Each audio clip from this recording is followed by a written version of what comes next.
Golam Rabbani GS হিসেবে থাকে, সেক্ষেত্রে তাকে কিন্তু সবাই সাবেক জিএস হিসেবে মনে করবে এবং বিশ্ববিদ্যালয় প্রশাসনে তারা কিন্তু বিভিন্ন সময় সাবেক জিএস বলেন, যারা সাবেক ভিপি বলেন, অন্যান্য পদে রয়েছে, তাদেরকে বিভিন্ন অনুষ্ঠানে ডাকে এবং বিশ্ববিদ্যালয়ের যে ভিপি জিএসের তালিকা ডাকসু ভবনে রয়েছে, সেখানে কিন্তু আপনার যারা সাবেক ভিপি জিএস তাদের নামটি রয়েছে।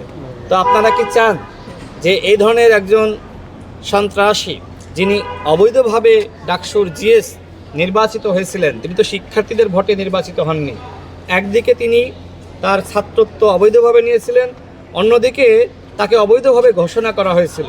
তো এইটা তো আসলে আমার জন্য অসম্মানের, যে যেখানে আমরা নির্বাচিত হয়েছিলাম সেখানে আমাদেরকে নির্বাচিত ঘোষণা না করে গোলাম রাব্বানীর মতন ব্যক্তি, যিনি প্রকৃতপক্ষে শিক্ষার্থীদের ভোটে নির্বাচিত হননি, তার নাম ওই জিএস বা ভিপিদের সাবেক যে তালিকা রয়েছে সেই তালিকায় থাকবে, সেটা আমি কোনোভাবেই গ্রহণ করতে পারি না, মানতে পারি না।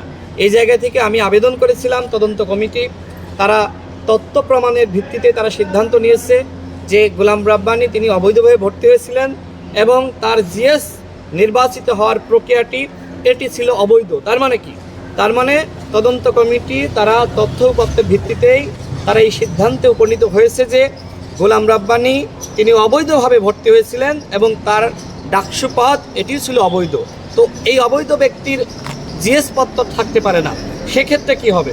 যেহেতু আসলে ঢাকা বিশ্ববিদ্যালয় প্রশাসন বিভিন্ন অনুষ্ঠানে সাবেক ভিপি, সাবেক জিএসদেরকে ডাকে, তো আমি বিশ্ববিদ্যালয়ের প্রশাসনের কাছে আমি অনুরোধ জানিয়েছিলাম, আমি আমার অভিযোগ দিয়েছিলাম, আমরা যারা প্রকৃতপক্ষে নির্বাচিত হয়েছিলাম, শিক্ষার্থীরা আমাদেরকে মূল্যায়ন করেছিল, আজকে যদি সঠিক ন্যায় বিচার আমরা না পাই, তাহলে শিক্ষার্থীরা আমাদের যে ম্যান্ডেট দিয়েছিল শিক্ষার্থীদের সাথে এক ধরনের প্রতারণা করা হবে।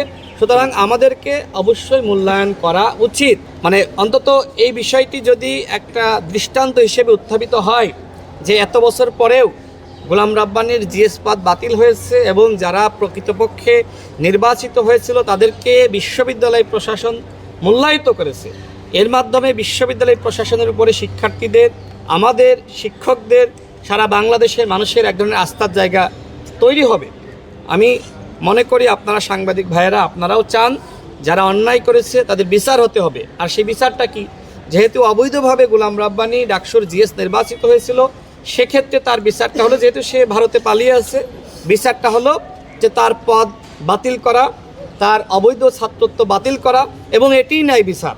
এবং ন্যায় বিচার আপনার হবে কিভাবে? ন্যায় বিচারটা হবে যে গোলাম রাব্বানীকে একদিকে তার পানিশমেন্ট দেওয়া হবে ছাত্রত্ব বাতিল করার মাধ্যমে, তার জিএস পদ বাতিল করার মাধ্যমে, এবং আমরা যারা ভুক্তভোগী ছিলাম আমাদেরকে মূল্যায়িত করার মধ্য দিয়েই ন্যায় বিচারটা নিশ্চিত হবে। আর আমাদেরকে যদি মূল্যায়িত না করে, আমি অভিযোগ কেন দিয়েছিলাম? আমি তো অভিযোগ শুধুমাত্র তার ছাত্রত্ব বাতিল হবে সেজন্য না, আমার সেখানে স্পষ্টভাবে উল্লেখ করা ছিল যে সে অনিয়ম করে ডাকসুতে নির্বাচিত হয়েছে এবং তিনি প্রকৃতপক্ষে নির্বাচিত হননি। মূলত শেখ হাসিনার নির্দেশনায় তৎকালীন ভিসি আখতারুজ্জামান তার নামটি ফজরের আজানের কাছাকাছি সময়ে বা ওই সময়ে তার নামটি ঘোষণা করে, তো আমাদেরকে বঞ্চিত করা হয়েছে। তো এখন আমরা কি মূল্যায়ন পাবো না? সেই মূল্যায়নের জন্যই আমি বিশ্ববিদ্যালয় প্রশাসনের কাছে আমি দাবি জানিয়েছি। এবং অভিযোগ শুধুমাত্র আমার ছিল না, আমার পাশে ঢাকা বিশ্ববিদ্যালয়ের সাবেক আহ্বায়ক সানাউল্লাহ রয়েছে, তিনিও অভিযোগ দিয়েছিলেন যে ডাকসুতে কিভাবে আমাদের উপরে নারকীয় তাণ্ডব করা হয়েছে, সে বিষয়েও তার বক্তব্য নিয়েছে। আমি আশা রাখছি যে এখন হয়তো এই বিষয়টি উত্থাপিত হয়েছে, পরবর্তীতে যারা ছাত্রলীগের ক্যাডার ছিল, মাস্তান ছিল, যারা শিক্ষার্থীদের উপরে হামলা করেছে, যারা আমার বোনদেরকে লাঞ্ছিত করেছে, পরবর্তীতে অবশ্যই সেই ছাত্রলীগের ক্যাডার, ওদেরও ছাত্রত্ব বাতিল হবে। ধাপে ধাপে শুরু হয়েছে, যেমনিভাবে আন্তর্জাতিক অপরাধ ট্রাইব্যুনালে আপনারা দেখেছেন যে শেখ হাসিনার ফাঁসির নির্দেশনা দেওয়া হয়েছে, ঠিক তার পাশাপাশি আরও দুজনের শাস্তির নির্দেশনা দেওয়া হয়েছে। ঠিক একইভাবে গোলাম রাব্বানী থেকে শুরু হচ্ছে। গোলাম রাব্বানীর পরে আরও যারা ছাত্রলীগের মাস্তান ক্যাডার ছিল, যারা নিপীড়ন করেছে, যারা অন্যায়ভাবে ডাকসু নেতা নির্বাচিত হয়েছিল, ধাপে ধাপে বাকিদেরও আপনার ডাকসু পদ বাতিল হবে। তবে একটি বিষয় আপনাদের সামনে উল্লেখ করি, সেটি হলো যে ওই সময় আমি কিন্তু অভিযোগ করেছিলাম, যে কারণে আমার একটা গ্রাউন্ড ছিল।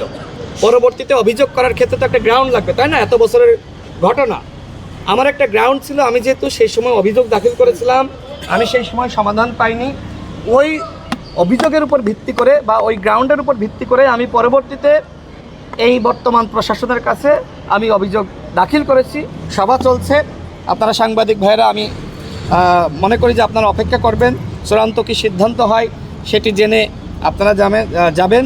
চূড়ান্ত সিদ্ধান্ত এটি আসবে আমি আশা রাখি, যেহেতু প্রাথমিকভাবে তার ছাত্রত্ব বাতিল হয়েছে এবং যে কমিটি গঠিত হয়েছিল সেই কমিটি তার ডাকসু পদ বা তার নির্বাচিত হওয়ার বিষয়টিকে অবৈধ হিসেবে তারা পেয়েছে।